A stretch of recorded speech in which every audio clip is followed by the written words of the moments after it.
Dal prossimo 3 giugno ci sarà libera circolazione tra i paesi dell'Unione Europea. Il governo infatti per quella data è pronto a riaprire le frontiere dell'Italia, compresi con Svizzera e Monaco. Chi varcherà i confini non dovrà più rimanere in quarantena obbligatoria con isolamento di 14 giorni. Tutto ciò fa parte della misura volta a rilanciare il flusso turistico in vista dell'estate. Ma non tutto, al momento sarà come prima e restano alcune restrizioni.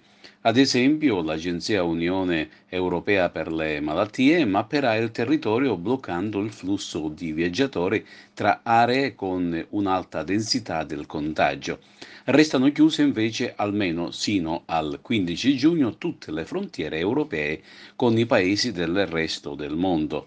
Tali norme varranno anche per gli spostamenti da e per l'estero, che potranno essere limitati solo con provvedimenti statali anche in relazione a specifici stati e territori, secondo principi di adeguatezza e proporzionalità dal rischio epidemiologico e nel rispetto dei vincoli derivanti dall'ordinamento dell'Unione Europea e degli obblighi internazionali.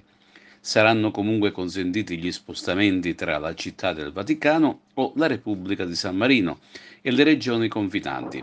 A metà del prossimo mese la Commissione europea deciderà se levare il blocco o se prolungarlo.